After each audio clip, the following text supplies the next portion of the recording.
Plate tectonic theory मैंने आपको बताई। इस प्लेट टेक्टोनिक थ्योरी में जितनी भी प्लेट्स होती हैं वो आपस में पास आती हैं, अदरवाइज दूर जाती हैं। इससे अलग अलग किनारों का निर्माण होता है।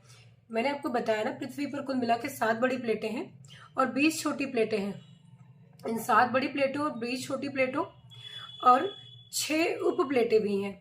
6 उप प्लेटें यदि बात की जाए तो ये प्लेटें आपस में दूर जाती हैं, अदरवाइज ये पास आती हैं। इनके दूर जाने या पास आने से अलग अलग किनारों का निर्माण होता है।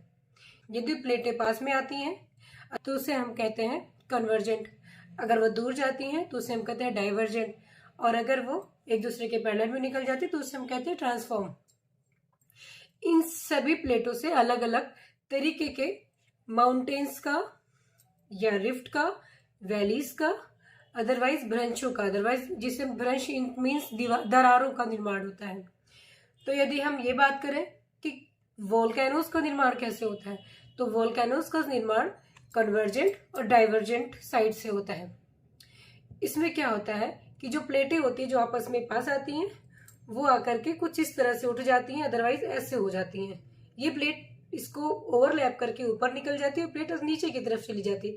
यहाँ पर मेंटल होता है, जब मेंटल यहाँ पे टच करता है तो मेंटल पिघल के वो ऊपर की तरफ आना शुरू, के आसपास का एरिया गर्म होता है और वो हल्का होकर के ऊपर की तरफ उठता है। इस वजह से हम क्या पाते हैं कि माउंटेन्स जहां पर हैं वहां पर मैक्सिमम वोल्केनोस होते हैं। इसी तरह से अगर हम डाइवर्जेंट की बात करें, डाइवर्जेंट में 2 प्लेटें दूर जाती हैं। डाइवर्जेंट में क्या होता है कि 2 प्लेटें दूर जाती हैं। जब 2 प्लेटें दूर जाती हैं तो इसके बीच में मैग्मा के निकलने के चांसेस ज्यादा होते हैं और वहां पर हम पाते हैं कि वहां भी वोल्केनो इरप्शन हो सकता है।